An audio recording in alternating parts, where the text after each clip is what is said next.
Hello, Durud and Shalom. We be live. Hi, everyone. Okay, fantastic. People are already here. Everyone is here. Fantastic. Okay, then we could just get started. You could just get started. Why even delay? Let's get at the beginning. Let's see what we have here. If I tell him Netanyahu to do something, he does it. Is that true? Oh, shalom, Piers. Right, straight into it. Yeah.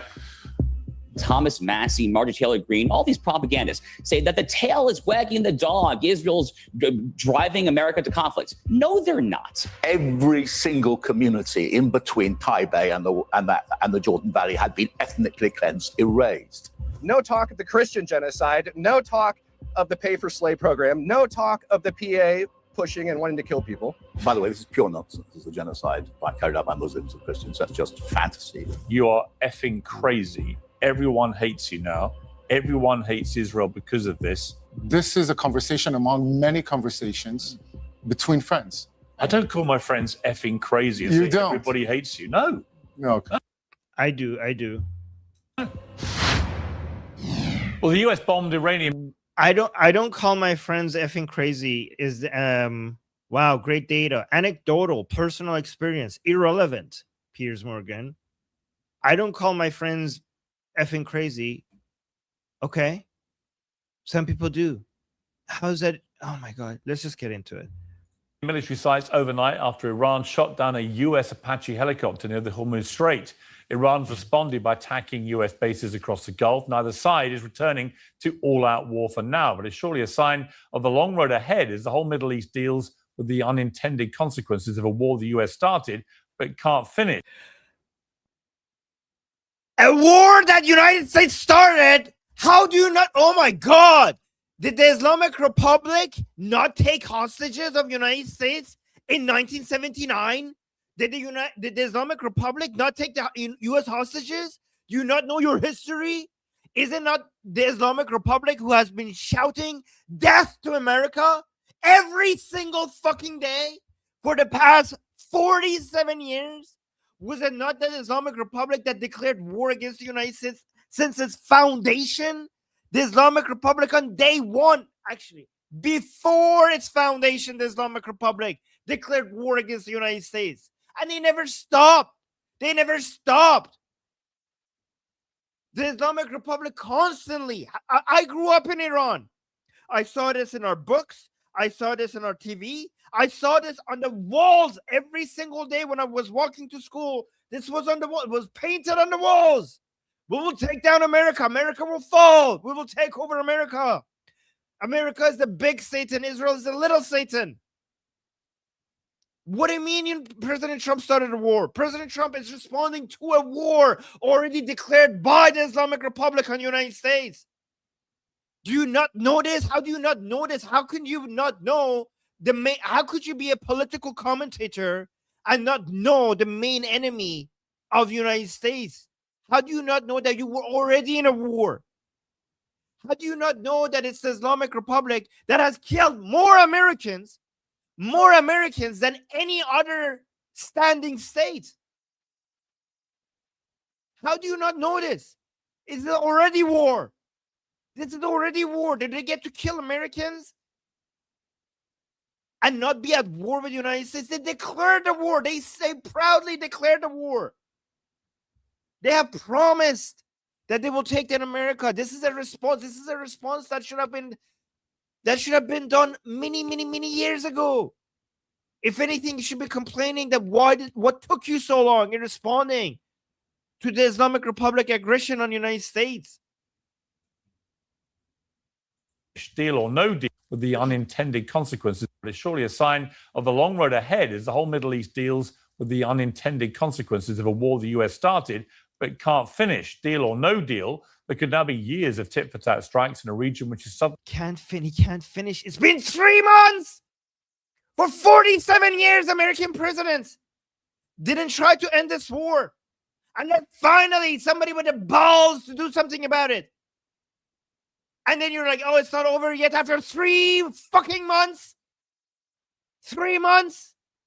It took the Soviet Union 45 years to collapse. And you're complaining that you haven't seen the end of this in 3 months? governed by suspicion and resentment. The US launched an audacious and successful rescue mission for the two servicemen whose helicopter was hit yesterday. It's a measure of President Trump's desperation to get out of this Iran war that he initially said the downing of his Apache gunship was, quote, not a big deal. And on the subject of deals, Trump again predicted that a great deal with Iran is just days away. Well, the prediction markets suggest otherwise. Polymark is a meager 4%. It's called The Art of the Fucking Deal, you idiot. Maybe go read his book before you embarrass yourself. Maybe at least go read a summary of it. What are you talking about? This is called it's called playing game of chicken right. This is how you're supposed. This has worked. Like, oh look, President Trump is saying that they're gonna have a peace deal by this time, but it's not gonna happen. Yeah, but it has confused the fuck out of the Islamic Republic. It has caused a lot of internal fighting and division. And it has weakened the Islamic Republic where it hurts them the most. At their base, ideologically, it's destroying them. These mind games that President Trump is playing with the Islamic Republic, I follow these people, Piers. Do you? You don't. You don't know what the fuck is happening. I've never seen more internal division within the Islamic Republic, and I've been following their propaganda for years. I've been fighting the Islamic Republic for the past 20 years. I lived there half of my life. I know what works. And these mind games that President Trump is playing with the Islamic Republic has weakened them in a way that no amount of military operations can. Chance of a permanent peace deal by the end of this week. It's not clear if the president is a polymarket user, but if he is, the following clip indicates that he'll have wasted quite a lot of money. We have had no. It only indicates that you're acting like a fucking retard. This is trolling with the Islamic Republic. This is messing with their head. I mean, either intentionally or unintentionally, I don't know. But the results speak for themselves. The results have been amazing. Very, very strong talks. We'll see where they lead. We have major points of agreement. They are begging to make a deal, not me. They're begging to make it. That's true. They are. We know that. We know that because we can see it from the behavior. We know that because Mushtaba Khamenei has now endorsed Ghalibaf, which means no matter what they say to the media and what they say to the followers, they're desperate for a deal.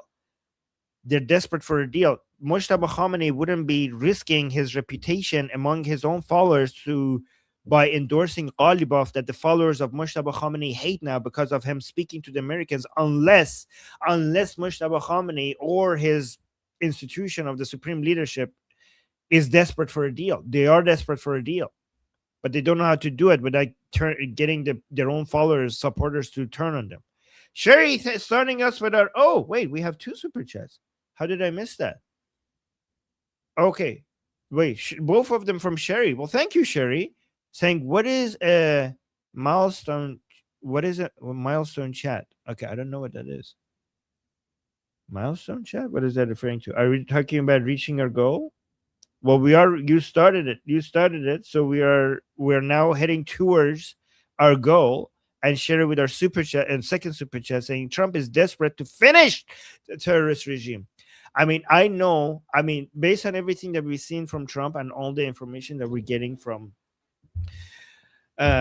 people who are aware of what goes on behind the scenes, to me it seems that President Trump is disgusted by the Islamic Republic.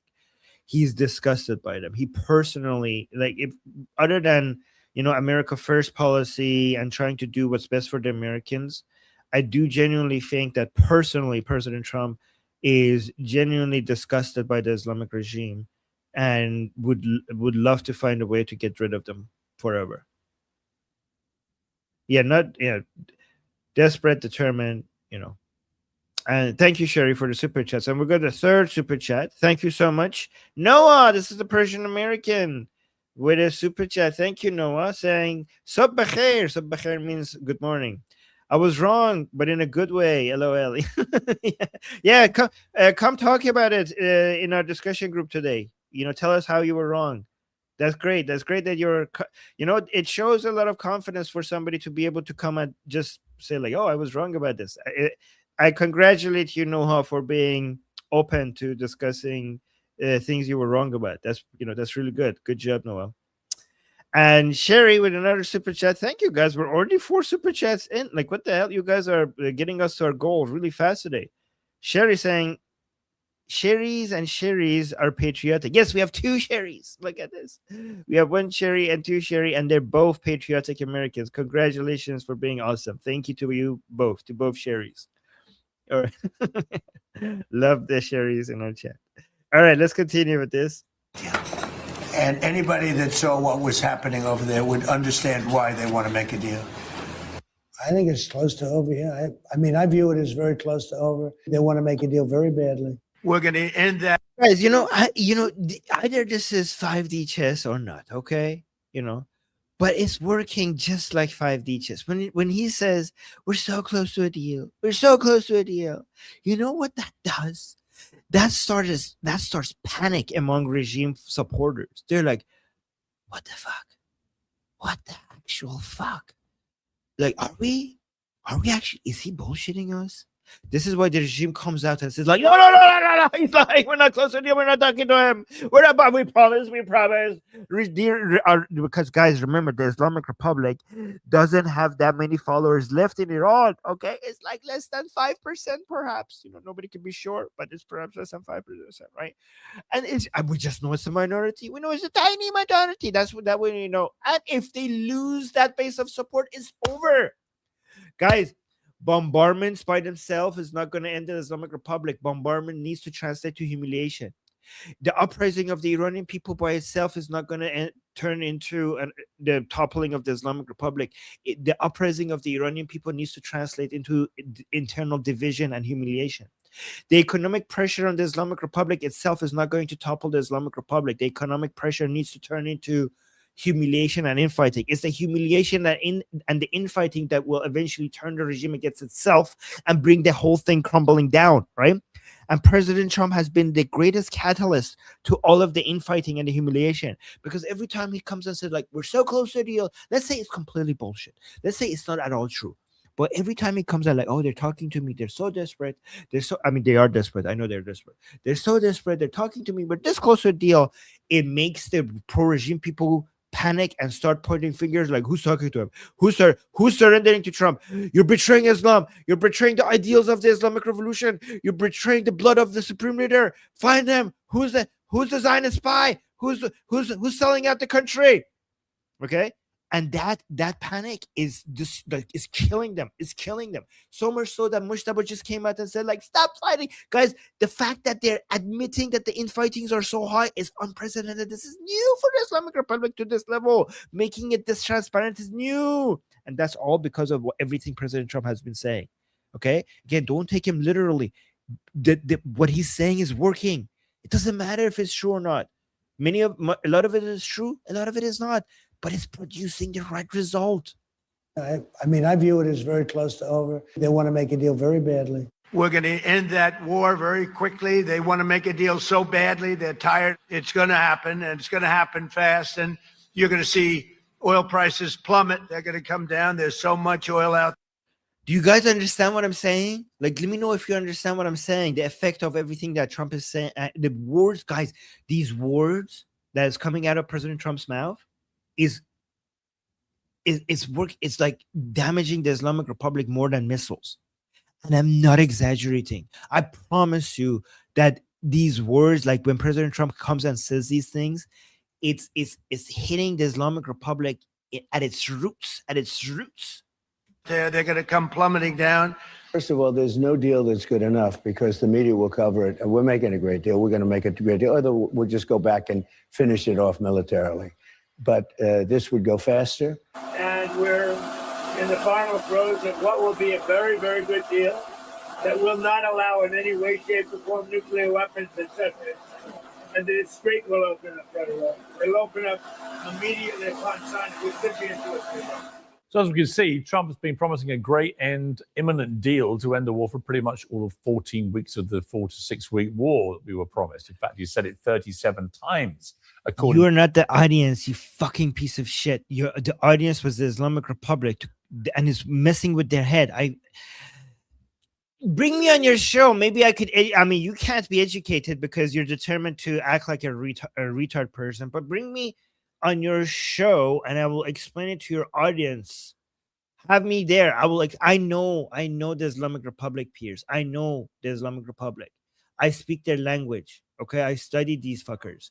Bring me on your show and I will explain it. I will educate your audience. To CNN. And while the US president's guilty of promising deals which are not deals, the Israelis have been busy promising ceasefires which do not involve the ceasing of fire. In the 55 days since the US brokered ceasefire came into force in Lebanon, the IDF has hit Lebanon with 3,500 airstrikes. Little wonder that there is no deal. And no wonder the president's now clearly losing patience with Benjamin Netanyahu. It's all getting a bit much for the war's foremost cheerleader, Mark Levin, who was previously hailed by the president as the true voice of MAGA. I don't know why the president of the United States feels the need to keep going to left-wing reporters and talking about confidential conversations he has with the prime minister of Israel.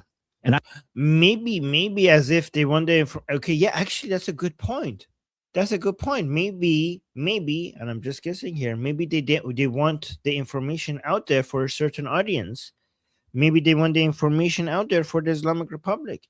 Maybe this is the same plan that they had before Operation Epic Fury and also Operation Midnight Hammer and also the whole 12-day war.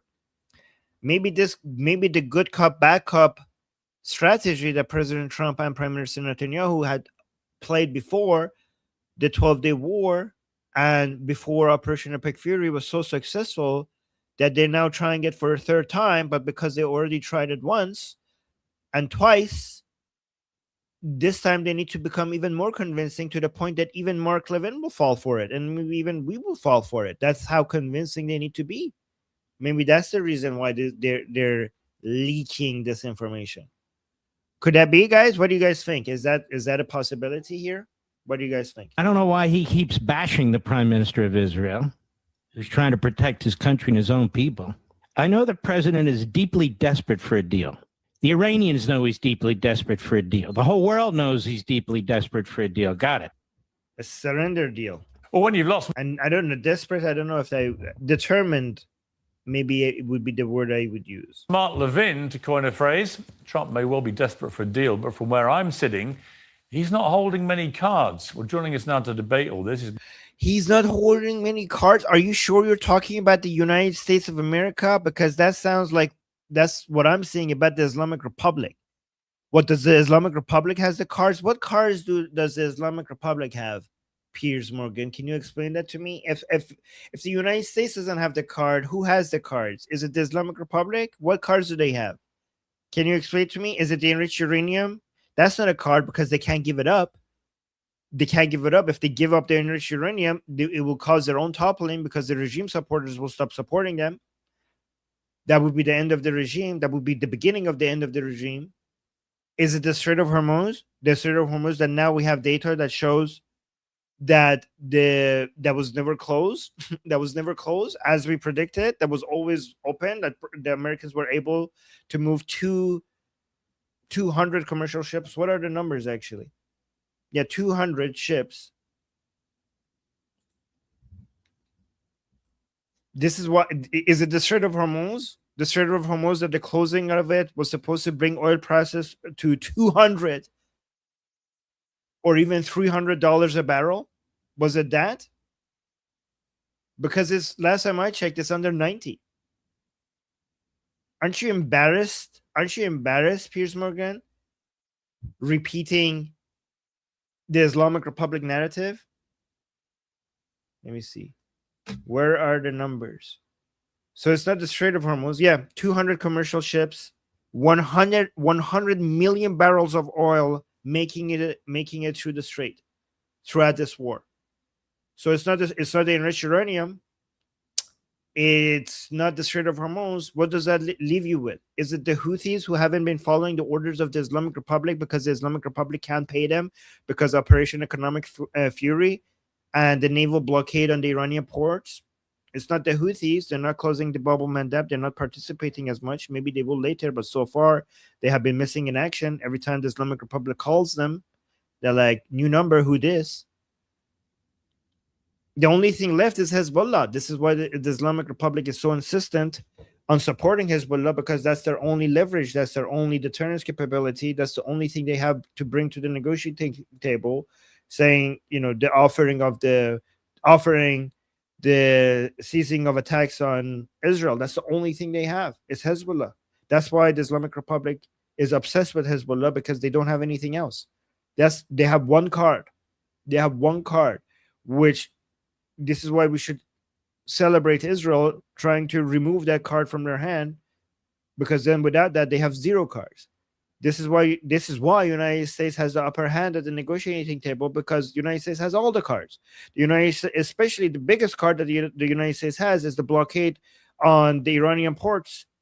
Like, you're like, oh, he has no cards. Have you heard of the blockade, Piers Morgan? Is that not a card that the United States has? The blockade, the very successful naval blockade of the Iranian ports in southern Iran. What about Operation Economic Fury? What about all the financial institutions that Scotty B has closed? What about all the crypto wallets that they have frozen and taken over? Are those not cards? Are those not cards? They're mini cards. What about the fact that the United States and Israel could kill Ghaliba at any moment that they want? They could kill Mujtaba at any moment that they want. What about the fact that they could destroy more of the power plants or petrochemical companies or bridges at any moment that they want? What about the fact that Khark Island is just vulnerable sitting there, and the Americans have just been kind enough to just be like, yeah, we're not going to do that unless it's necessary, and they haven't hit that, and they haven't taken it over, and they can at any moment that they want? What about that? Are those not cars? In fact, United States has so many cars that it hasn't even played most of them. He has only played a few of them, and he has so many more cars to play. Are you blind? Are you blind? I don't think you're blind. I think you're just getting paid to spreading propaganda against President Trump and Israel, and therefore you're a propaganda arm of the Islamic Republic. That's what I think. Holy moly, guys, what is it with all the super chats? Thank you, guys. We're already 8 out of 10 super chats. We're only 2 super chats away from our goal. And we're already, oh my God, 9. What the hell? Well, guys, we're only 1 super chat away from our goal. Look at this. You guys, we got us there so fast. All right, let's sponsor the super chats. Thank you, guys. You guys are so sweet. Amir, thank you so much. Amir the Cricket with a super chat saying, even stupid people can learn from you, Armin. Well, thank you. But I do not believe Piers can. Some bended tree branches won't be ever straightened. You know, Amir, you're so correct about that, especially if you are paid, if your income depends on acting like a retard, then those cannot be fixed. You can't fix stupid, but you can't fix people who are getting paid to act like they're being stupid. That cannot be fixed. That can only be fixed if you change the equation completely in society, and that's what we're trying to do. Holy crap, guys, we already got to 10. What? Look at this, guys. We're only 20 minutes into the show and we already reached our goals. We got confetti in the live chat. Thank you, Sherry. Sherry got us to the finish line. Oh no, both Sherrys are trying. Oh, not the second Sherry also said confetti. Okay, guys, look at this. The 2 Sherrys, and then now, oh my God, we got more reincarnation to drink. Okay, we got so many super chats. Let me read all of them. Thank you. Thank you. The 2 Sherrys got us to the finish line.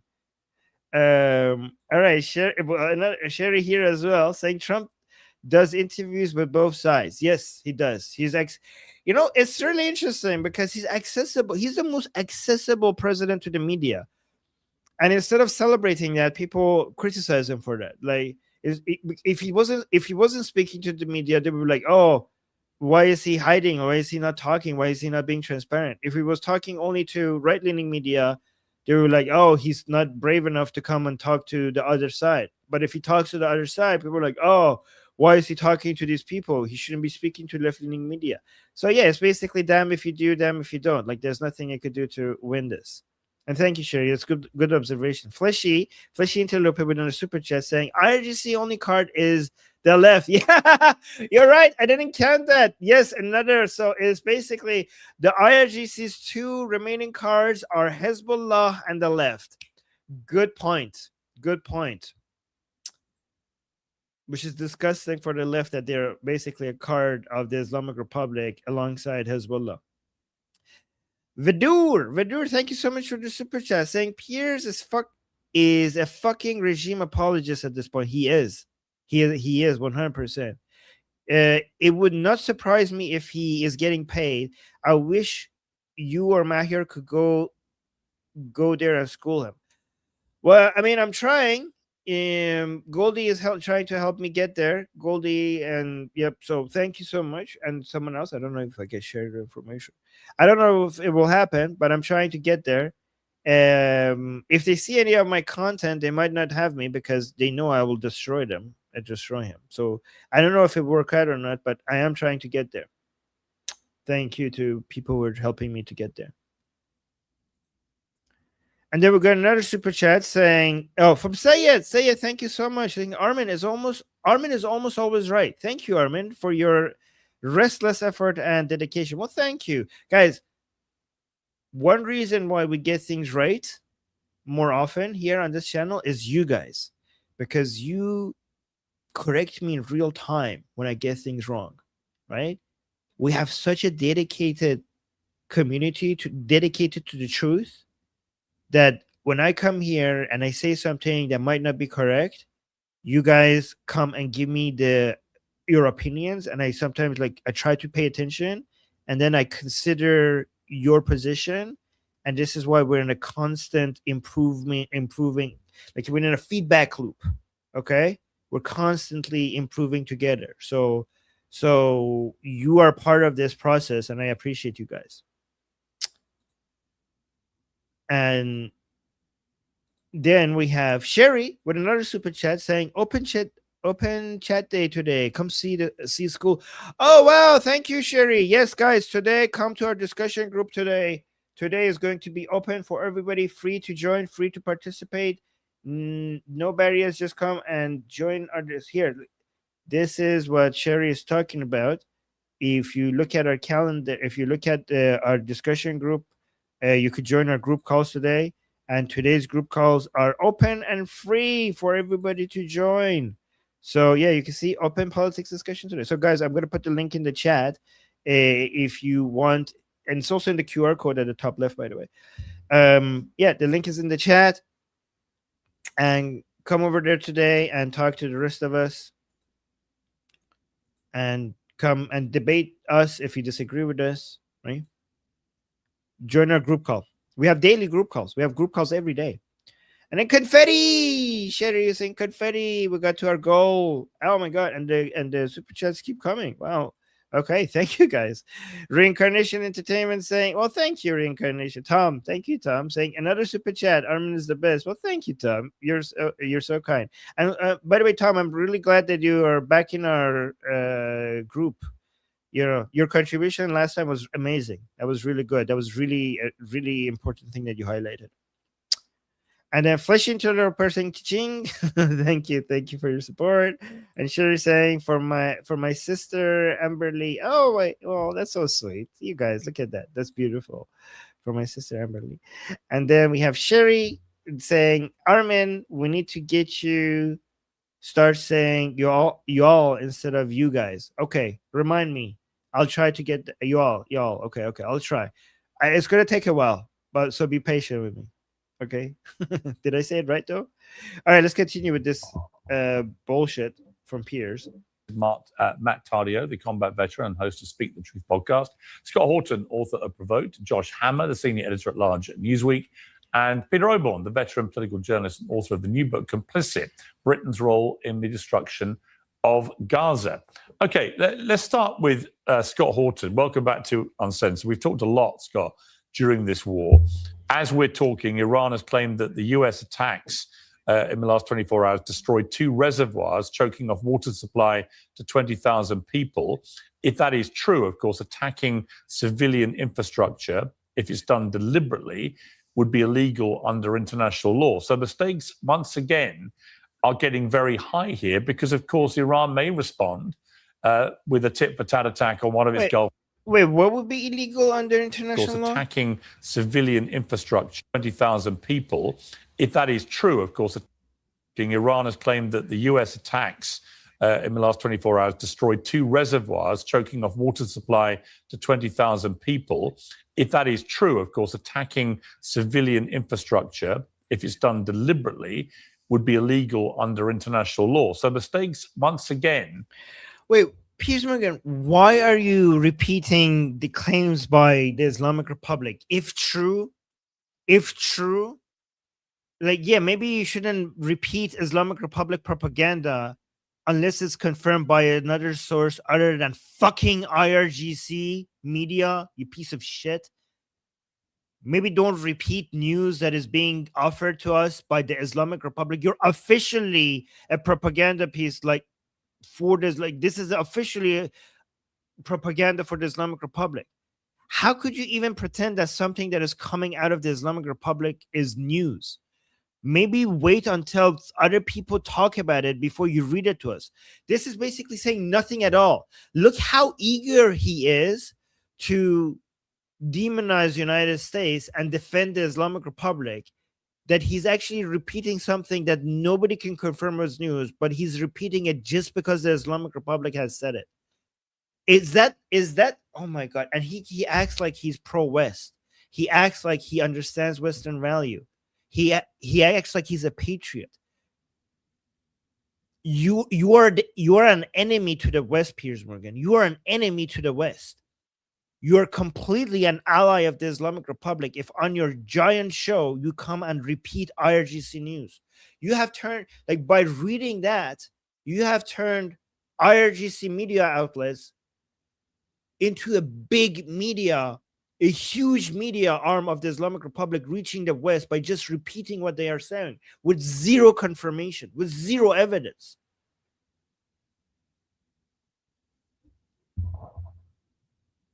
Oh, we got another super chat. Sherry saying, international law? Since when have terrorists been worried about law? Well, they're not. I mean, they, yeah. Thank you, Sherry. Yes. He's saying that the United States has violated international law because they attack civilian infrastructure. So, first of all, that is whatever infrastructure that has been damaged, if any. We're gonna wait and see what other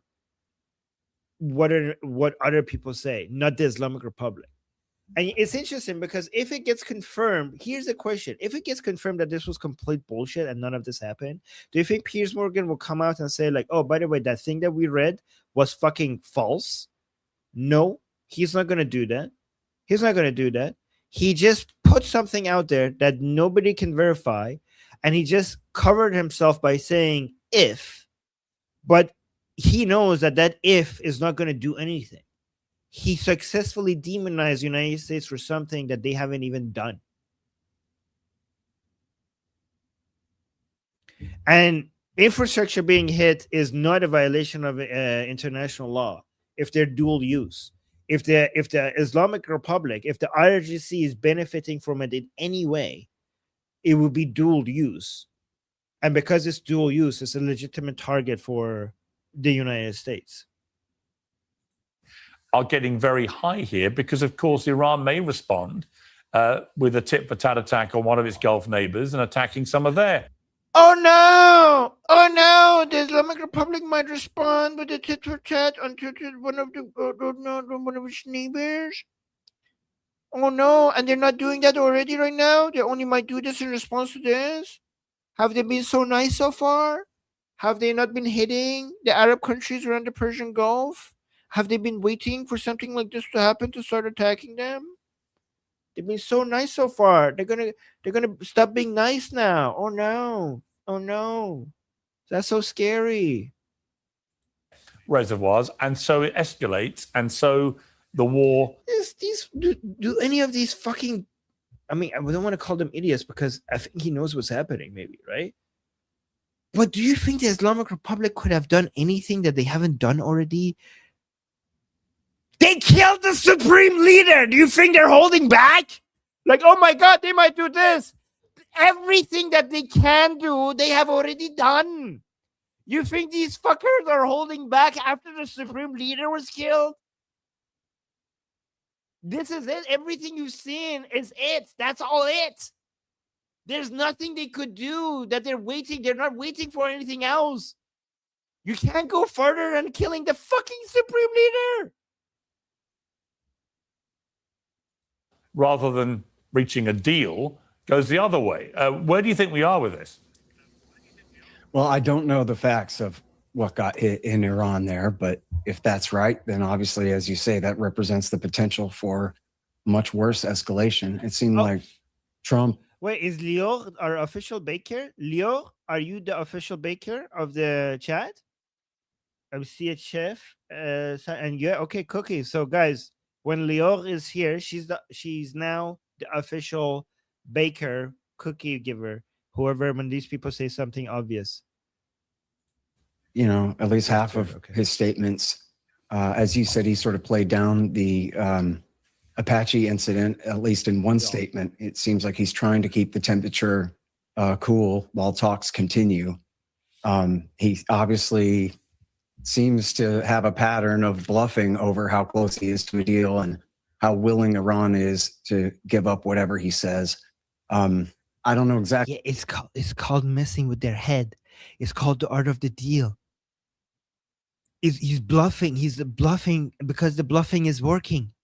What to make of it, but there's an article by the Iran specialist David Sanger in the New York Times today that says that they have, at least, I don't think they really addressed the Strait of Hormuz in there, but on the nuclear issue, he says that they're relatively close to a deal, which includes Iran not giving up enrichment entirely, but climbing down and giving like a 15-year moratorium on enrichment and, rolling back their program to just the very bare bit, down blending their stockpile of uranium to much lower levels and all of that, which would represent the Ayatollah, or I guess he's not an Ayatollah, but the supreme leader and his government climbing down quite a bit on their nuclear program, if not giving up enrichment entirely, getting pretty close. As I said before on your show, 1 year ago, Netanyahu and especially Trump called the Ayatollah's bluff on their latent nuclear deterrent and said, okay, well, race to a bomb now.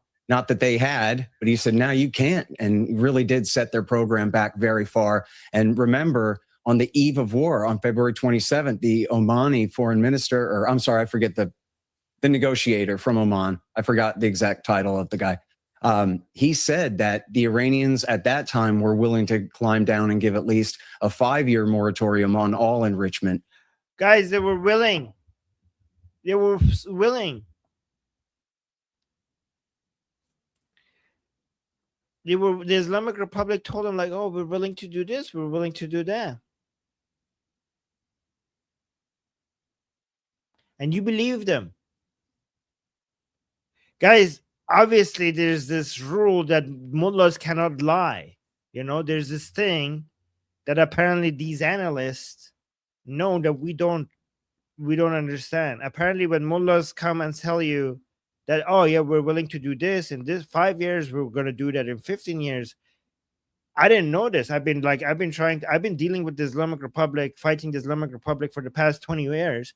I didn't know that you should just go ahead and be like, oh, okay, you said you're just going to accept that. Like, oh, okay, we're just going to trust the mullahs.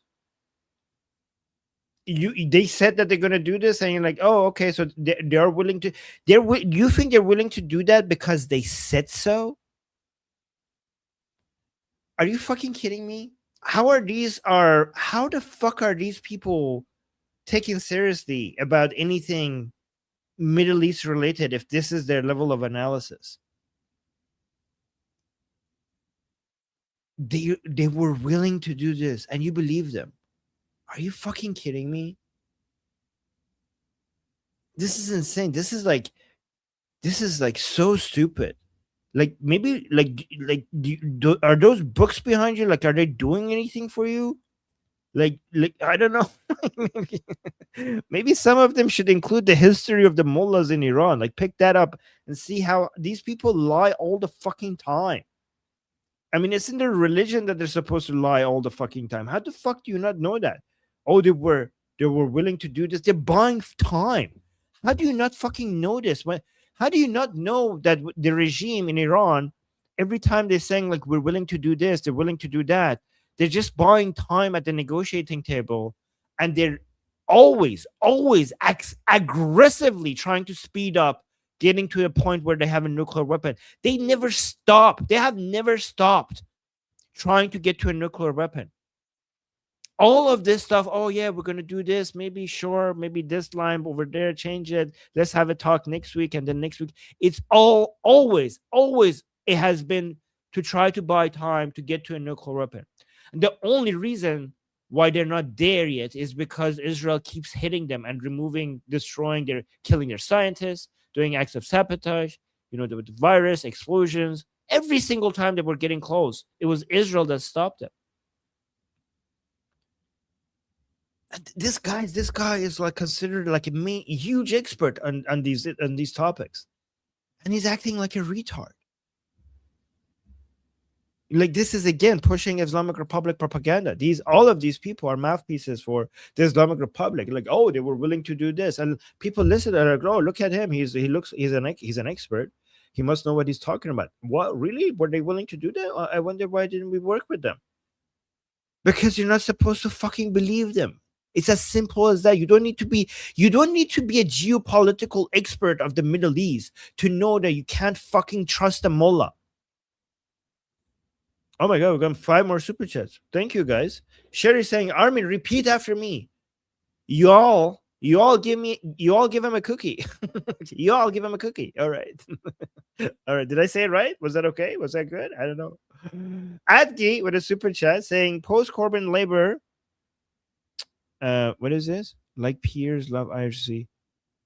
Oh my God, I don't know what is going on here. West. I don't know what that means. Somebody translate that for me. Okay, I'm gonna go to the next, and then somebody could translate that part. I don't know what this he means. Oh, wankers. Okay, guys, your swear words are not the same as my swear words. Okay, post Corbyn Labour wankers like Piers love IRGC now. Yep, exactly. Yes, and that Corbyn guy himself is completely in agreement with everything that terrorists represents, and Piers is now completely on that camp as well. It's just very profitable right now to be anti-West, to be anti-American, to be anti-Israeli, to be pro all axis of resistance, pro everybody that is against Israel and United States. It's just so profitable, and so many people are leaning into it. Stefan is saying, Armin, learning our lingo in real time is fun. Oh my God, I'm not going to remember these things. I'm bad at it. Say it. Thank you so much for the super chat saying, I hope to see you in the show to destroy Piers. The question here is, does Piers have enough guts to accept the challenge? He's going to, if I am on his show, he's going to try to constantly interrupt me. That's what he's going to try to do. Maybe a strategy should be that when I speak, every time I speak, and like before I start speaking, I'm like, Piers, one thing I noticed about your shows is that when you hear things that you disagree with, you constantly interrupt and you censor your guests when they are saying something you don't like to hear. So I'm going to try to make my point, and I hope you let me finish. And if you don't, I'm going to call you out as using your method of censorship on me. That's what I'm going to do. Maybe before I make my point, I'm going to say that calmly and then make my point. What do you guys think? Would that be a good strategy? And then we got another super chat saying, Armin, your appearance on Paramount Tactical was excellent. Would you reach out to JD Delay and try to have him on to educate him on the Middle East? This is JD Delay. Did I pronounce him? I probably pronounced his name wrong. Sorry. But this is what I need you guys to do for me. You get them to contact me, because I have had a lot of bad experience in spending time trying to get people to do collabs with me or come on my show, or me coming on their show. Preferably, I'd rather go on their show. And it just, so I spend so time, and then sometimes people say like, okay, and then there's no response, right? So if you could help if you could get them to contact me, and it's easy to contact me because my email is on my X bio, right? So if you go on my X account, you can see my email on my X bio, and that would be the way for them to contact me. Okay. But then if they contact me and they want to have me on, I would be happy to talk to them for sure. But thank you for the suggestion. Sayed with a super chat saying, Islamic Republic lying even to their own supporters, especially. Oh, Sayed, you're so right, but you're even more right than you think.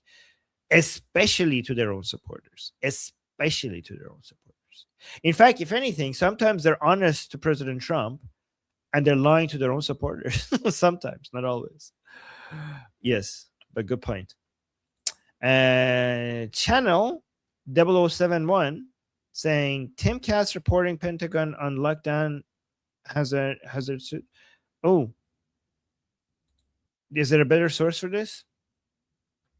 We need a better source. Hold on. I'm not. Yeah. I don't know. I'll wait and see. But thank you for the super chat. We'll see if it's true.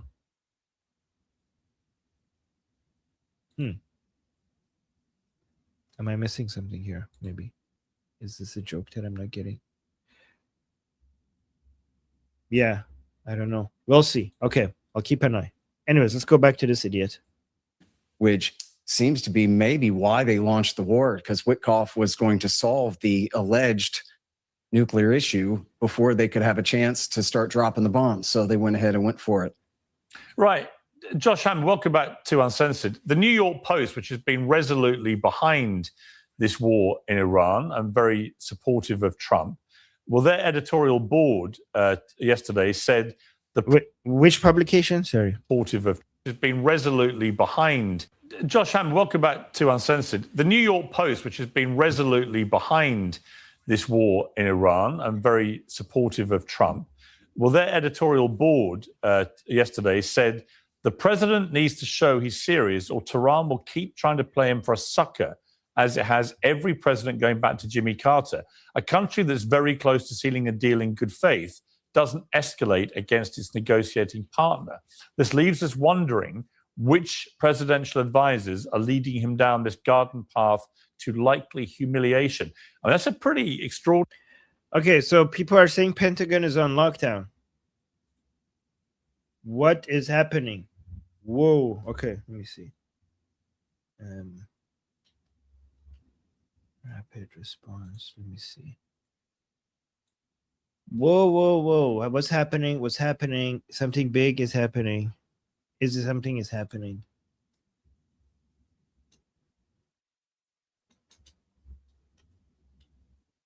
Let me see. Is this true?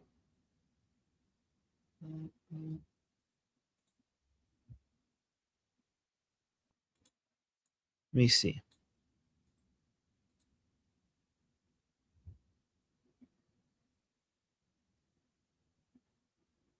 I'm not seeing anything here. Breaking. Oh, yes.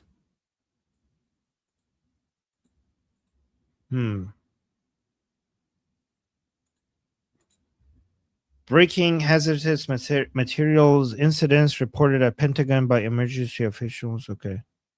So that's the only thing I'm seeing here. I'll keep an eye on it. Hazard material. Oh, here. Just watch this really quickly. Get updated on that, and they would jump back to Piers Morgan. Breaking news right now in our nation's capital. The Arlington County Fire Department and EMS is monitoring a hazardous material situation at the Pentagon. And we learned this from their social post on X. Arlington Fire and EMS saying that their units, including our hazmat materials team, currently operating at the Pentagon in support of the PFPA's hazmat team during a hazardous materials incident. Now, we don't know what that incident is, but it's the Pentagon Force Protection Agency, that PFPA.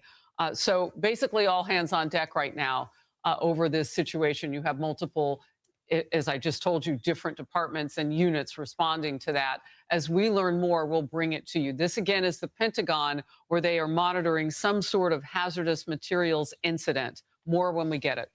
Breaking news. Okay. Okay, let's keep an eye on that while we watch this. Ordinary editorial board summary of where we are here for Trump to read. And there is a theory that actually what he said today about they've taken too long to negotiate a deal that would have been great for them, now they'll have to pay the price. That was because of this New York Post editorial, and that's why he said what he said. But when you've got the Post saying that, and they've been one of your biggest cheerleaders, does this not give you cause for concern about the way this war is going? All right, let's go. Before we go to this, Texas Troop in the chat just gave us a link. Let's take a look at this really quickly. Oh my God. No, you know what? I don't like this. Too many ads. What the hell is this? Too many ads. I'm going to get AI to summarize it. I don't like this page at all. Well, Piers, I love the New York Post. I'm not entirely sure that a New York Post editorial is going to be so powerful as to sway the president to say or to do something. I mean, all the more credit, frankly, to the New York Post if that is the case. But on the broader point that the Post is making, that Mark Levin was making in the clip that you share with us, I think that there is more than a kernel of truth here. The president declared a ceasefire, a premature ceasefire, from my perspective, on April 8th. All right, so the article that Texas Troop just sent us, here's a summary. Multiple floors and corridors inside the Pentagon, specifically floors 2 through 5 in corridors 4 through 7, have been locked down for evacuated following a hazardous material incident. Pentagon spokesperson Sean Parnell and security teams confirmed that systems detected an air quality issue. Standard protection protocols have been activated, including a shelter-in-place order for the affected area. Local authorities, including the Arlington County Fire Department Hazardous Materials Team, are assisting the Pentagon Force Protection Agency to conduct additional air quality testing, which is expected to take 1 to 2 hours. According to sources, responding police officers inside the building have been seen wearing gas masks and full chemical protective gear. No specific cause for the air quality issue has been identified yet. There you go. Thank you for that. And then we got Sherry. Thank you so much for the super chat, saying Pentagon must be the Amish, the Amish. Jacob Stolt, I don't know who that is. Stoltfuss? I don't know. Well, thank you, Sherry. Thank you for the super chat. That was over 2 months ago now, and we gave diplomacy a try. We sent J.D. Vance halfway around the world to Pakistan. They negotiated for almost 24 hours. J.D. Vance flocked at his sides by Steve Witkoff and Jared Kushner. It didn't work out. We are going to go there again a second time, canceled at the last minute because there was no one on the other side, frankly, to negotiate. I don't understand exactly what is going on, Piers. I am personally just confused. I am actually confused as to what President Trump at this point is trying to do in this conflict. At the outset of the conflict, it seemed to me that the goals of Epic Fury were reasonably clear. Those 4 goals were: 1, the reopening of the Straits; 2, the ending of the Iranian regime's financing of its terror proxies all throughout the region; 3, the destruction or at least the severe debilitation of the ballistic missile and drone program; and 4, ferreting out of the country in some fashion the enriched uranium, at least that which is enriched up to 90%. There's roughly half a ton of that 90% enriched uranium.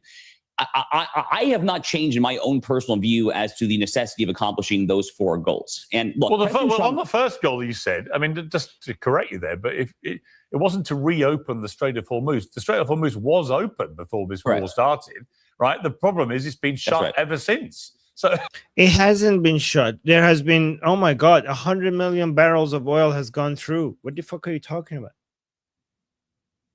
It hasn't been shut. It hasn't been shut.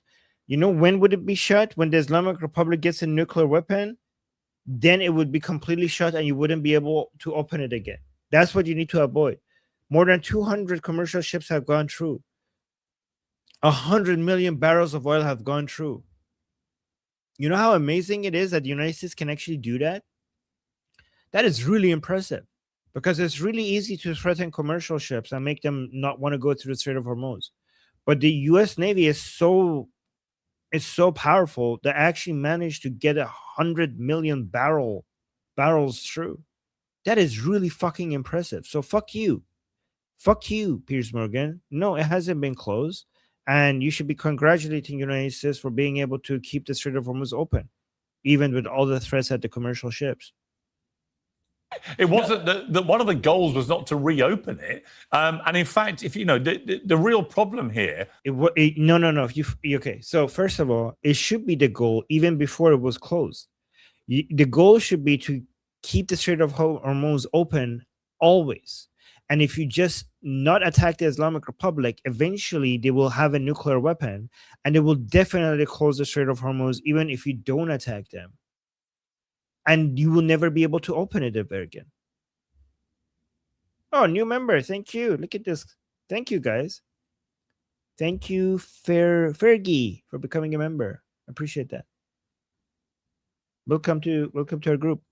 Is that the goalpost changed pretty significantly in those first few days and weeks. The timeline kept changing. It was going to be 2 to 3 weeks, then 4 to 5, then 6 to 7. Here we are, 15th week. There's no sign of any deal here, and actually no real indication that the Iranians even really want to do one, because at the moment they've got everybody over a barrel called the Strait of Hormuz. They've got all their Gulf state neighbors extremely twitchy about any. They have a blockade that they have to deal with. The Strait of Hormuz is open. The naval blockade of the Americans is like a steel wall. Nothing is going through. How are you seeing this the opposite? Are you fucking kidding me? They've got all their Gulf state neighbors extremely twitchy. It's a Persian Gulf.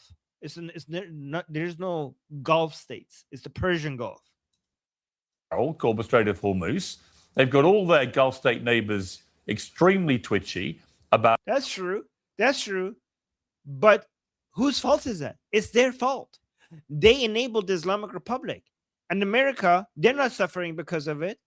They're paying the consequences of working with a terrorist regime. And they could fix it if they just accept the military dominance of Israel in the region and just go under their security umbrella. If they weren't so insistent on the fucking retarded terroristic Palestinian cause and the supporting the two-state solution, if they could just accept Israel not just as a country with normalized relationship with, but an ally, then they could fix all of this. Stop begging the United States to come support you, because the United States wants you to ask the same thing of Israel. Don't just normalization of relationship with Israel is only the beginning. You have to go under their security umbrella, just like the UAE. Okay, until all of you go under the security umbrella of Israel, this is what you have to deal with. So, if anything, this is actually the attacks on the Arab countries by Islamic Republic is completely helping the United States move closer to its to the Dondro doctrine. Yeah, this is how it is. We're not going to help you as much. If you want help, ask Israel. There you go. So what's the issue, Piers? What's the issue with this?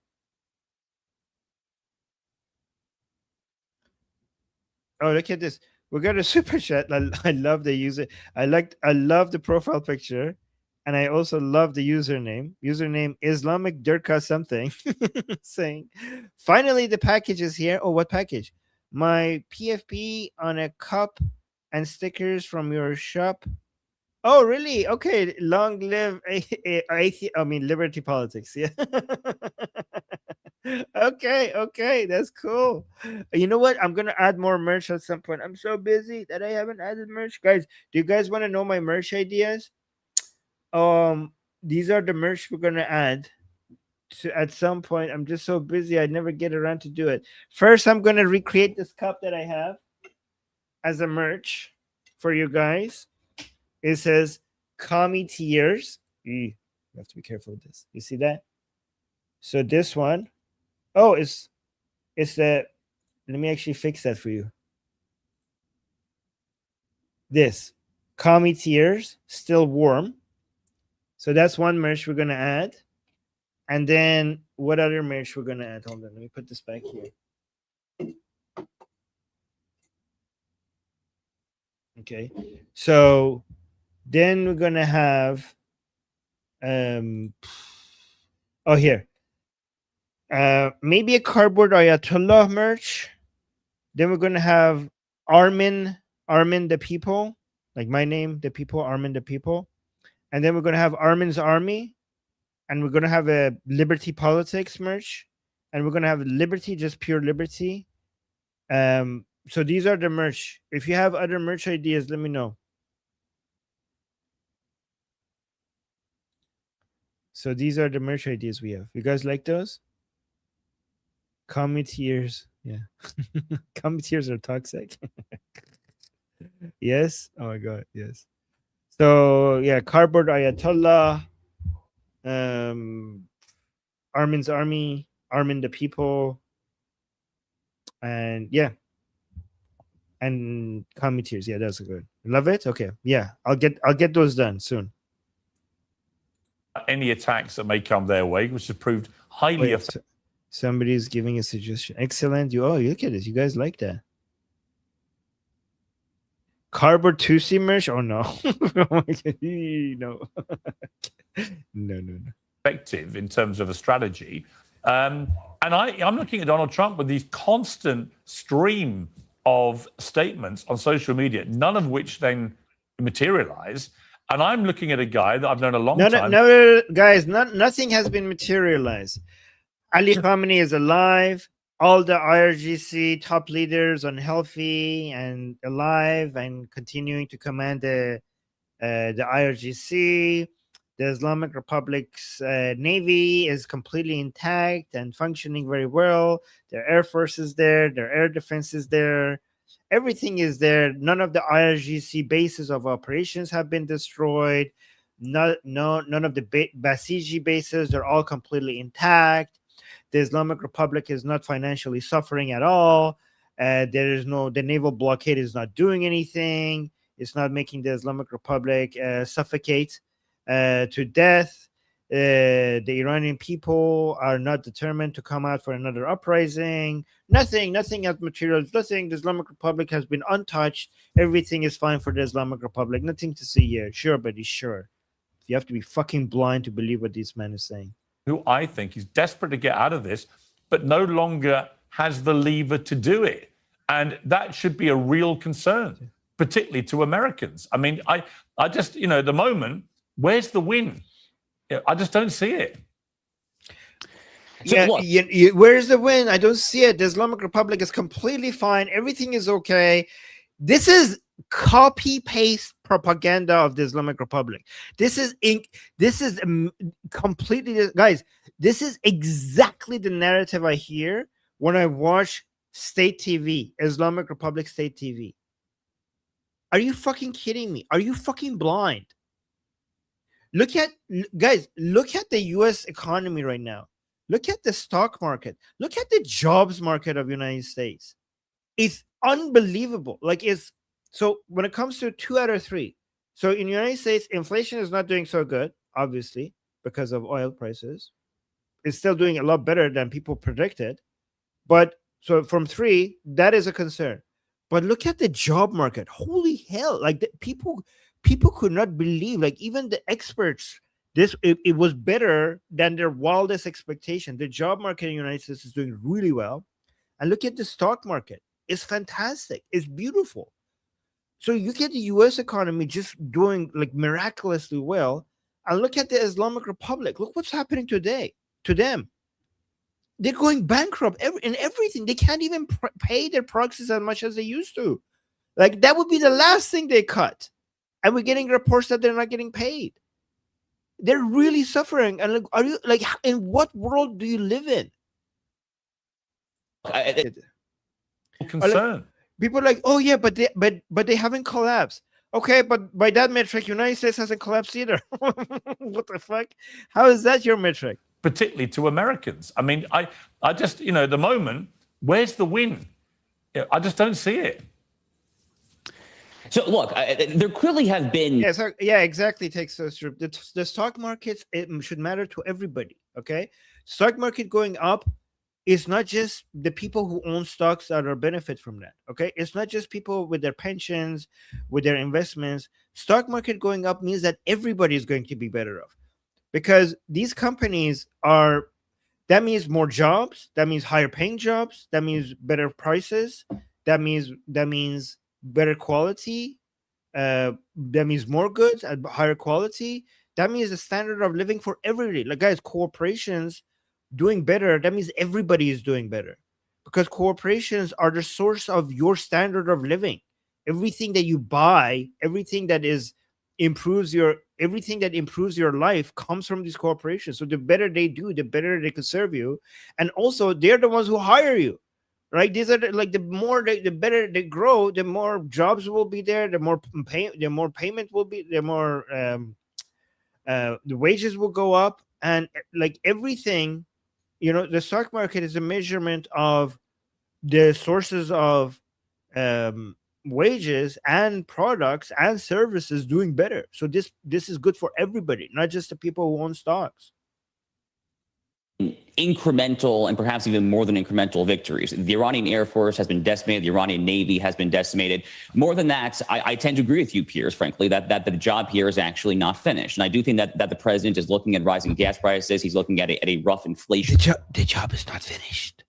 The job is not. Guys, it's been 3 months. It's been 3 months. Did you think the job would be finished in 3 months? It's been 3. I mean, I'm not complaining about this guy. Yeah, obviously the job hasn't been finished, but it's been 3 months. Report that just came out this morning. Yeah. And he's looking at a midterm election that perhaps is looking slightly less rosy than it was just a few months ago. Now, it's worth noting that the Republican victory in this mid-decade. Hey, guys, remember, these people who are saying that it hasn't been finished, they were saying this 2 weeks into this. 2 weeks. So this shows that this is like, it's irrelevant what they're saying. Like, not this guy, like Piers Morgan. We're like, oh, we haven't achieved anything. They were saying this 2 weeks into this military operation. Redistricting battle is going to help out Republicans' chances of retaining Mike Johnson as Speaker come January 2027. But certainly the fact that the Iran war is not being handled in the fashion that I and others, I think, thought it should be handled, I think is having effects. Look, the best way all along, Piers, to get gas prices down, to get inflation down, was to rip the Band-Aid off quickly, was to not take your foot off of the jugular back on April 8th. It's been 2 months now of this song. Actually, you don't know that. You don't know that. The bombardments were not enough. I honestly think the ceasefire and the negotiations helped getting us closer to the fall of Islamic Republic faster. I do think we need both. I do think we need all three. We do need the kinetic military operations. We do need the economic pressure, but we also need these periods of negotiations and ceasefire just to mess with their head and cause division and infighting among them. So people are saying that it would have been done faster if we just continued the military operations. You don't know that. How do you know that? Dances back and forth. Is it a war? Is it a ceasefire? Frankly, we have no idea. And fundamentally, again, I think Levin and the Post are right that the president is giving off an Obama-esque air of desperation for a deal. The best course of action at this time is to apply diplomatic, economic, and indeed actually military pressure, forcing their hand like never before. Peter Oborne, welcome to Uncensored, your debut. Great to have you here in the studio in London. You've just come back from the West Bank. Just today, Amnesty International released a 150-page report which concluded the Israeli government is carrying out a state-led campaign of ethnic cleansing in the West Bank, which can't be blamed solely on rogue settlers or extreme... Ethnic fucking cleansing? If Israel is trying to do ethnic cleansing, then why do they treat Israeli Arabs so well? Why do they have equal rights, more rights actually than everyone else in Israel? It has nothing to do with their fucking ethnicity. If it was their ethnicity, then why Arabs in Israel have the highest amount of rights and freedom than Arabs, and the Arabs and Muslims in Israel have more rights and freedoms than Arabs and Muslims in any Arab and Muslim country on the fucking planet? The best place in the Middle East and North Africa to be an Arab or a Muslim is Israel. How do you accuse a country of ethnically cleansing Arabs when they treat their own Arabs like that? Cleansing in the West Bank, which can't be blamed solely on rogue settlers or extremist ministers. And the report took... It's almost as if it's about security and the fact that there are attacks coming from the Judea Samaria, otherwise known as the West Bank. It's almost as if there's threats coming from there and it has nothing to do with them being Arab. Came at the ineffective words and half measures from the UK government to help tackle crimes in the settlements and its refusal to ban trade or investment into elements of... Yeah, and also Texas Trip again with a good reminder, how the fuck are how the fuck are Israelis so bad at ethnic cleansing? Every year the population is getting bigger and bigger and bigger. Do you guys think Israelis are that retarded that they cannot tell that this is not fucking working? Like, if you want to do ethnic cleansing, the numbers of people you're killing should be astronomically higher than what you're doing right now to be able to undo their population growth. Do you think like Israelis cannot do math? Do you think Israelis cannot do basic math? They're like, yeah, this is not working, right? Are the Israelis that bad at math and ethnic cleansing? They're like, oh my God. Like, is nobody in Israel is like, sir, this number of Arabs that we're killing is like very insignificant to their population growth every single year. Like, nobody is pointing that out. Oh my fucking God. Guys, let me tell you this, okay? Even during the period that Israel was doing the most amount of attacks in Gaza, if you look at that period, even in that period, Gaza's population was not reduced because of how many babies were born. Even at the height of it, it didn't happen. And you think Israel cannot reduce the population of Gaza and the Judea Samaria to the point that you could actually reduce it? Do you think it couldn't do it if they wanted to?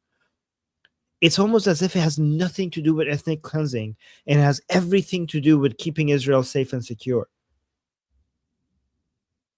The occupation. Now, this all comes with a backdrop of rising unpopularity for Israel around the world. For the first time in living memory, more Americans are negative about Israel than pro. We're seeing the same pattern with a wider gap in the UK. There's a real danger here that the actions of this particular Israeli government, and I say those words very advisedly, that the actions of this particular government are turning Israel into global pariahs. What is having been to the West Bank, what is your assessment? Well, I think what I've noticed about everything you've just said and your colleagues is that none of them actually mentioned Palestinians. I was in the West Bank. You mean terrorists? I was witnessing live every day the ethnic cleansing, the pogroms, murders, barbarism. I stood in Taipei, which last night was subject to yet another attack, one of the very few remaining Christian places in the West Bank. And you could look from Taipei, which is in the west of the West Bank, all the way across to the Jordan Valley. Every single community in between Taipei and the Jordan Valley had been ethnically cleansed, erased, according to Beth. Ethnically cleansed, erased? What are you talking about? Did they all die? They moved out of an area because it was unsafe, because Israel had to attack the terrorists in that area. That's not ethnic cleansing. Are you retarded, sir? Salem, and I think those figures are out of date. 59 communities have been wiped out. What is he talking about? Program that never happened. Does he not know the definition? Does he not know how the words work? What's it like? Here's the actual definition of a pogrom. It's a violent, targeted riot or mob attack directed against a specific ethnic, religious, or national minority. Okay, by him giving us the Christian example, doesn't that show that it's not about religion or ethnic group. It's about neutralizing threat coming from a certain area. Nobody is being targeted based on their ethnicity or their religion. I mean, he just gave us that example because he said there were also, you know what this motherfucker is doing? He's saying, like, he's mentioning Christian because he knows that in the West, more people will be sympathetic to a Christian population being attacked more than a Muslim population, right? But actually, he shot himself in the foot by giving us that example, because that means that people are not being targeted at all based on their religion. And we know they're not being targeted based on their ethnicity, given the conditions of Arabs in Israel. So it's almost as if the attacks are because threats are coming from that area towards Israel.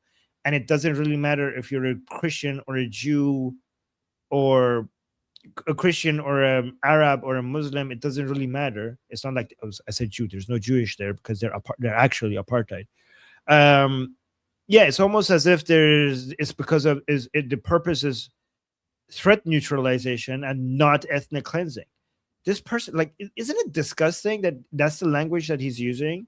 He's weaponizing things. Like, we have a lot of these words are so taboo because all of these were happening to the Jews. And the Jews are not doing any of this. The Jews are not doing any of this to Arabs or Muslims. But he uses that language. He's using the trauma that the Jewish people have experienced at the hands of Muslims and Arabs in that region for forever as a way, the taboo, the traumatizing nature of those words, the effect of those words are being used, are being weaponized against Israelis themselves. That's what's happening here. Oh, crypto fanatic, thank you so much for the super chat, saying Kyle Klinsky said that the Islamic Republic doesn't believe in jihad because it's Shia. Are you fucking kidding? Are you sure about that? This is the most retarded thing I've ever heard. Can you send that? Can somebody send that to me? Send it to my email, armin.navabi@gmail.com. Are you fucking kidding me? That cannot be true. There's no way he could be that retarded. It's in the fucking Quran. Can you please send that to me, to my email, armin.navabi@gmail.com? That is insane. Holy shit, man. That's the most retarded take I've ever seen. And so the settlers are imposing a reign of terror. Guys, Shias apparently it's a sect of Islam that doesn't believe in the Quran, according to, I don't know, maybe Kyle Klinsky. Against the Palestinians in the West Bank. And so I have to say, does it affect Israel's reputation in the world? Well, the world urgently needs to act to stop the terrorism, the state-backed terrorism, which is going on in the West Bank. And by the way, the continued killings and slaughter and annihilation of Gaza. And also the world needs to remember that annihilation of Gaza. What the fuck are you talking about? The population of Gaza continuously is increasing. Continuously is increasing. The people in Gaza were trying to annihilate Israelis. Israelis send medics to Gaza for a vaccine program. Israelis are managing vaccine programs in Gaza for people in Gaza. What the fuck are you talking about?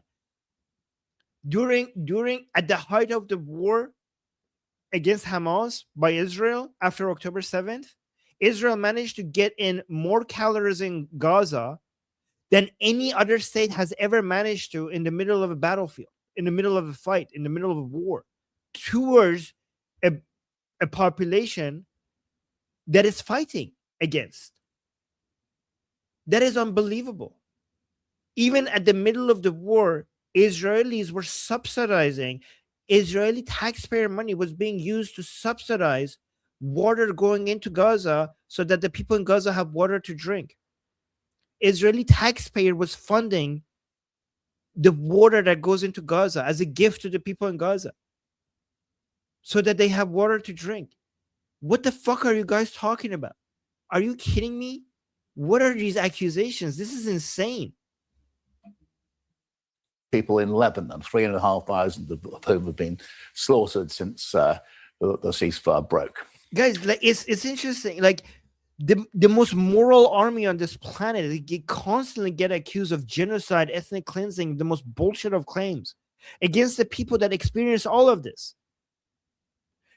The people who experience pogroms, apartheid, genocide, ethnic cleansing are now in response acting the most moral way, like they have the highest moral standards in the way that they operate during a war, but they're being accused of everything that they're not doing, but everything that was inflicted upon them, they're getting accused of that. Is this not anti-Jewish hatred? Is this not fucking racist? These are garbage people. These people are demons. These people are evil. To misrepresent reality to this degree is evil. The counter argument to all that you just said, very powerfully, as always, is that Israel is a very small country in a very big region, which has for decades been on the receiving end of relentless terror attacks from Hamas, the Houthis, Hezbollah, with Iran as its kind of octopus. No, Piers. Shh.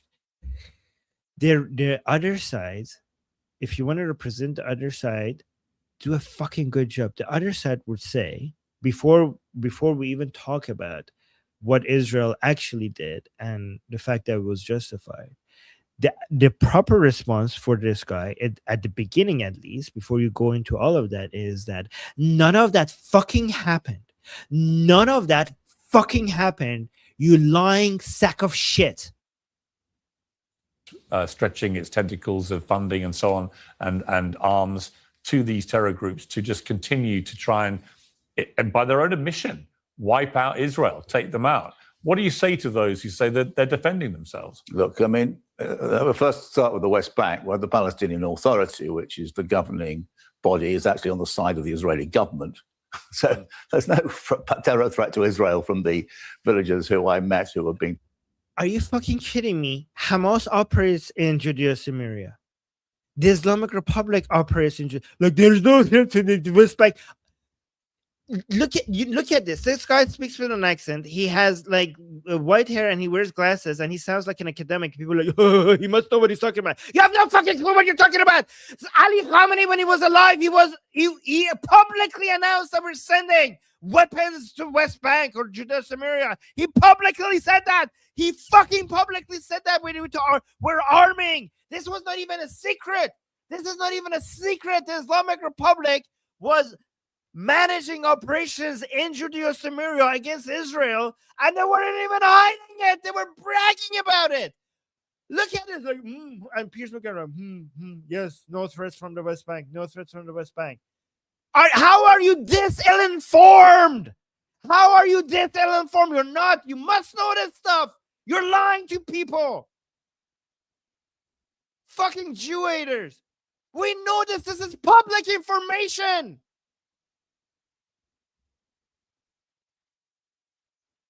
Do these people not know that Hamas also operates in Judea Samaria? Like, oh, there's no Hamas in West Bank. Yes, there is. Yes, there fucking is.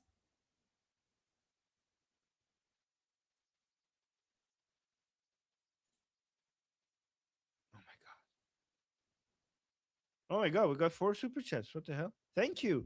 Wow, PJ, thank you so much. That's very generous. Thank you so much, PJ. Saying the Iranian army and IRGC are different, right? So what is the Iranian army saying?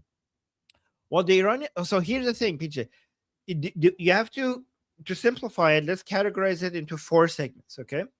The IRGC leaders, the IRGC body, the Artesh, so army, the Artesh leaders, the Artesh body, okay? So unfortunately, the Islamic Republic, because it feared a coup d'etat from the Artesh, they removed all the leaders of Artesh and they replaced them with IRGC leaders. So the leaders of the Artesh are no different from the IRGC leaders, at least unless some of them are like secret spies or something like that. There might be. But the most of the leaders of the Artesh are not that much different from the leaders of IRGC. They're basically one and the same, right? If there's any difference, it's in the body like the people, members, the people, the fighting force of the Artesh and the IRGC. And among them, there is a difference. Okay, but is it going to be a meaningful difference, which is going to have a result at some one day? That we have to wait to see. But there is a big difference between the IRGC body and the IRGC and the Artesh body. But the statements from the Artesh will not be very different from statements of IRGC. I mean, it will be different, but not that different to for a Western audience. It wouldn't have much of a difference between them. There are some very nuanced differences, but it's very like not that important, right, for most people. But you're not going to see much of a different position between the Artesh and the IRGC. And the Artesh is constantly monitored, so they cannot take a position that will threaten the Islamic Republic in any ways, because obviously the regime is very mindful of it being a potential source of threat, right? So you're not everything they're saying is basically the same as what the IRGC, especially given that the statements don't come from the body, the statements come from the leaders, and the leaders are the same as the IRGC. I don't know if that answered your question. Let me know if it did. And then we got another super chat. Hopefully I was helpful. And okay, so Mark, thank you so much, Mark, saying, and by the way, PJ, thank you. That was a very generous super chat. Mark, thank you so much. Saying Piers Morgan running scared of Armin. Yes, yes. I'm. You know, I don't know. I think if I go on his show, he's going to be, he's going to have nightmares about me. I think so. You know, guys, if he does invite me, we should basically have a live stream and we should have a strategy session. I don't know. What do you guys think?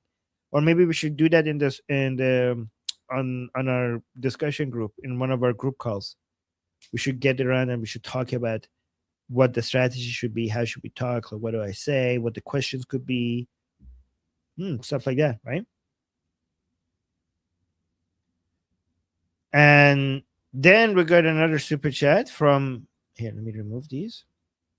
Fergie, thank you so much, Fergie, for the super chat, saying, as an American, I would like to thank you, Goldie and Tusi, for recognizing the strength and courage of President Trump. Well, thank you. I appreciate you saying that. Yeah. I mean, he's the only president that had the balls to do anything about the Islamic Republic. So that should be that definitely should be recognized. Right.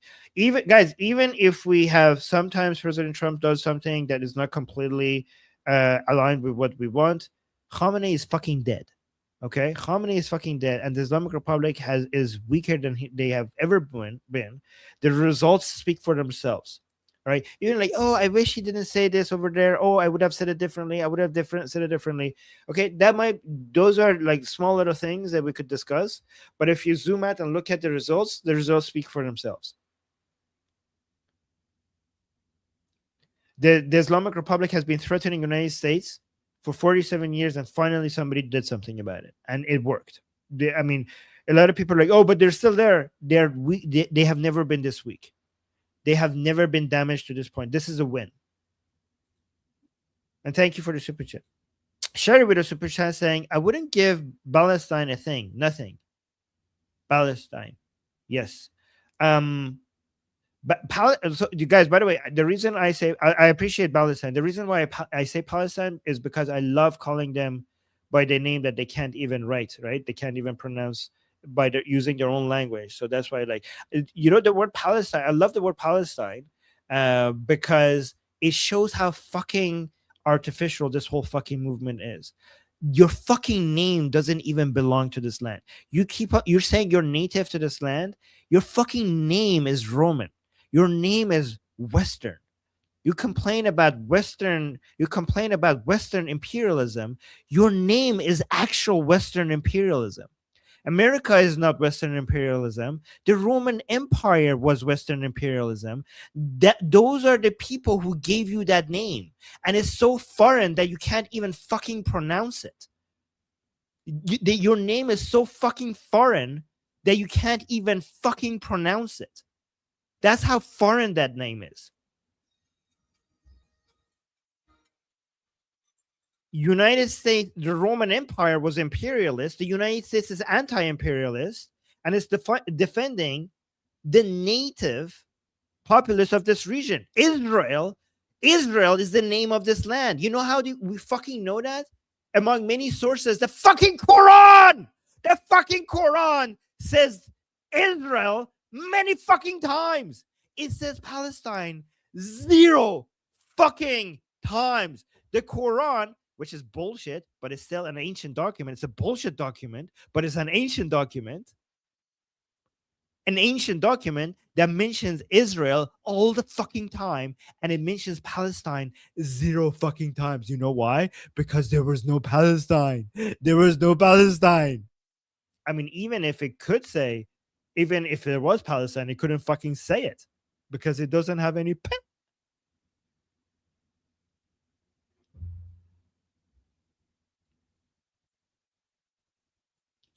And thank you, Sherry, for the super chat. And Olga, thank you. Thank you for the support from Israel. I'm Israel Chai. All right. Should we finish this bullshit from this guy?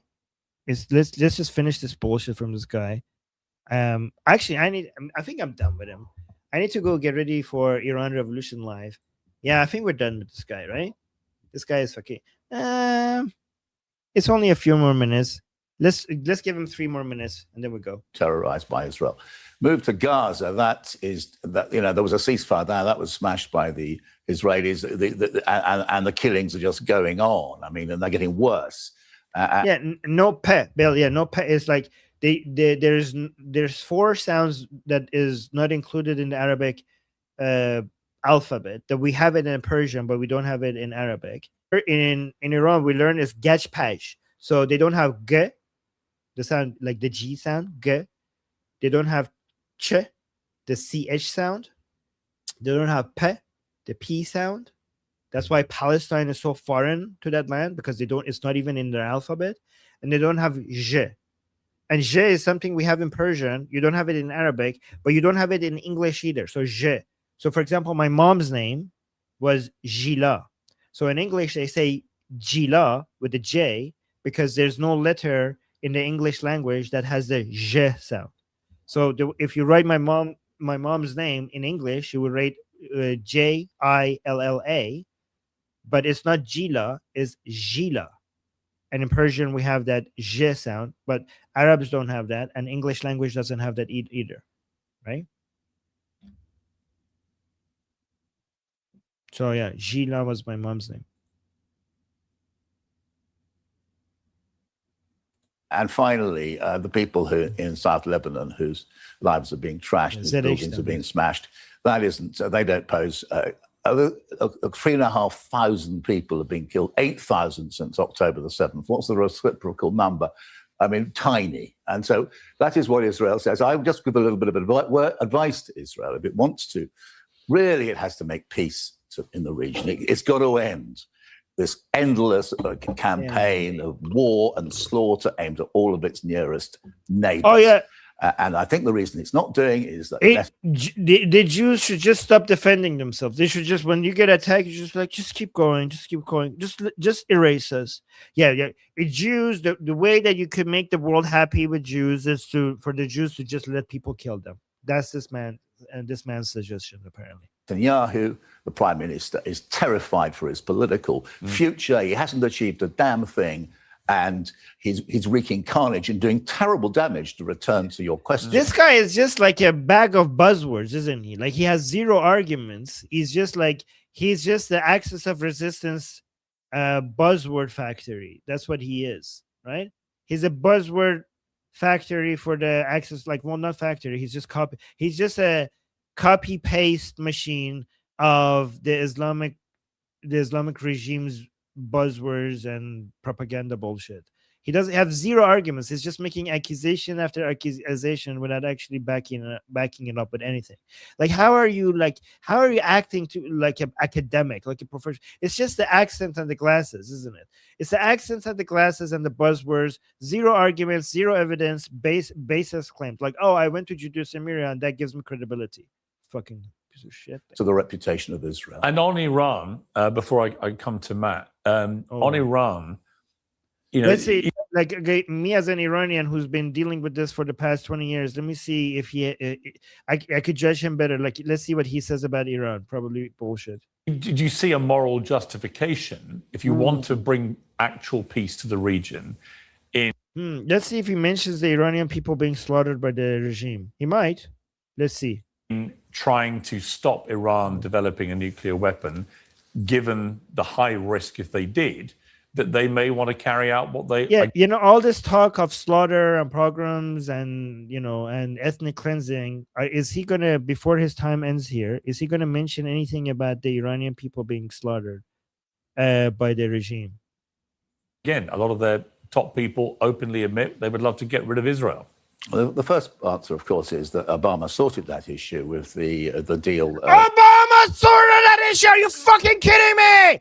Oh my God! You're a fucking piece of shit! You're a lying oh my God! Fuck you! Fuck you! Fuck you! Guys, the Islamic Republic was getting to a nuclear bomb the entire time that the JCPOA was in effect. The entire fucking time. We have absolute, undeniable evidence that they were enriching uranium in other places that was not under the observation by IAEA. We know that, and we also have leaked audio evidence by Fakhrizadeh that they were making nuclear heads to put on missiles the entire time that the JCPOA was in effect. It was not fixed. It didn't solve anything. It didn't solve anything. It gave the Islamic Republic time to satisfy the world with a garbage deal that released so much funding to them that funded October 7th among many other terroristic activities while they continue working towards an atomic bomb. It didn't solve anything unless by solving something, you mean the Jewish problem, maybe. That's what you have in mind. Because it was funding October 7th. That's what it did. 12 years ago. This guy, yeah, maybe in this guy's mind, it was solving something. But maybe this person is such a fucking anti-Jew that he knows that the JCPOA funded October 7th. So he's like, yeah, it solved that problem. And that was being monitored by the Atomic Energy Authority. There was no issues. It was working until it was torn to shreds by Donald Trump. And the second point is the attack on Iran 3.5 months ago. That was, under international law, a war crime because it wasn't supported by the United Nations. There was no... It wasn't supported by the United Nations. Are you fucking kidding me? You automatically can attack a state when they're declaring war on you. The Islamic Republic has officially declared war against the United States for the past 47 years. You don't need permission from the United Nations for that. Every country has the right to defend itself immediately if war has already been declared upon you. The threat from Iran at the time, this makes what in the Nuremberg trials after World War II called the ultimate crime, because it is the crime which embraces all the other crimes. So the aggressive party here is Israel with regard to Iran. Iran has, of course, as it is entitled to do, responded. Okay. This guy actually defends the regime. This guy defends the regime that killed my people in tens of thousands in 10 hours and has been doing that to us for the past 47 years. This guy talks about Israel doing ethnic cleansing on the people in Gaza and Judea Samaria, which is a fucking lie. And he also defends the Islamic Republic. Surprise, surprise. It's almost as if the people who hate Israel are defenders of actual genocide. It's almost as if most people who accuse Israel of genocide are actually defenders of genocide. Fuck you. Fuck you, you piece of shit. You are an extension of the Islamic Republic. You are my enemy. You support the regime that has occupied my country. You support the regime that kills my people. Fuck you. You are my enemy. Fuck you. You're part of the Islamic Republic. Fuck you. You didn't even mention the Iranian people being slaughtered by the regime.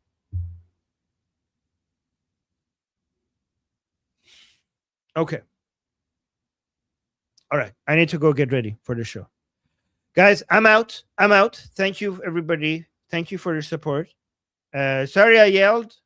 I saw Texas was about to sue me for damages.